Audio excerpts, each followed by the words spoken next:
where a husband wanted the world to believe that his wife was going crazy. He wanted to push his wife into the asylum so that he could take away all her money. There's a word that's trending these days, and it's called gaslighting. It means when one person makes you doubt your own mind, your own reality, your own thoughts, so much so that you start thinking you're going crazy. The sad truth is that all of us indulge in gaslighting in one way or the other. The term originated in the 1930s, where there was a theatre production called Gaslight, where a husband wanted the world to believe that his wife was going crazy. He wanted to push his wife into the asylum so that he could take away all her money. So he starts to manipulate her environment, as in, tweaks with the gas switches, and he never tells her that he's the one doing it all. So she starts thinking that she's going insane. So let me give you a few other examples of gaslighting. Now, for example, you're an employee who's being treated badly by the CEO. You go over to the HR and say, he's acting inappropriately, or she's acting inappropriately. Now, the HR is well aware what the truth is, but starts telling you, are you sure? You're the only one giving this complaint. I don't see anything odd over there.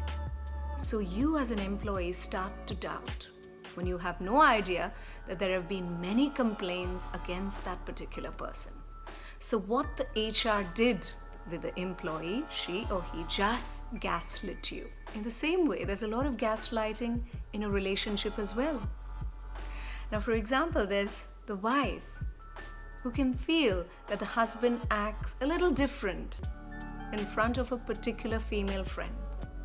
Starts to get excited, has a different conversation, dresses up differently whenever this female friend shows up. So the wife gently talks to the husband that, I feel a little uncomfortable whenever this female friend is around because I see you getting nervous. I see you acting differently, and you're sort of a little cheeky on the phone these days. And what does the husband do? He completely denies her and flares up. So he makes her believe that she's going crazy. He says, you're just imagining it all. You're so suspicious. I have no idea why you're thinking this way. We're just great friends. So the wife gets worried that perhaps she is exaggerating or overreacting. In the same way, it could happen to a husband, where there's this dinner with his boss, and the wife has dressed in a provocative outfit. Now the husband may think, it's a little inappropriate, for this dinner with the boss. And he may gently tell the wife, don't you think perhaps you need to wear something a little more sober because, this is like a professional dinner? And the wife flares up and gets really upset. You always are suspicious. All my boyfriends never trusted me. Are you being an MCP? Are you telling me what to wear? So completely changes the authentic nature of the conversation. So now the husband completely clamps up and will now never openly make a conversation with his wife where these sensitive issues are concerned, because the wife has successfully gaslit his mind into making him believe that he's being suspicious, he's being inappropriate, and he's being an MCP. Now in this case, the wife was gaslighting the husband. She knew very well what the truth was, that she was dressing up provocatively. Perhaps not wanting a roaring affair, but wanted to cause a bit of a flutter.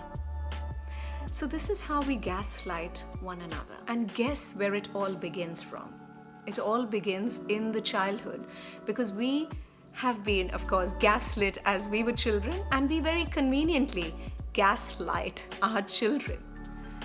And what is it that we do? Well, we twist their reality for our own convenience. So if a child would say, I'm full, actually, I'm absolutely full, I don't want to eat anymore. We as parents say, you're not full. No, you're not full. I know you're still hungry. Please finish it all, and only then will we go out and play.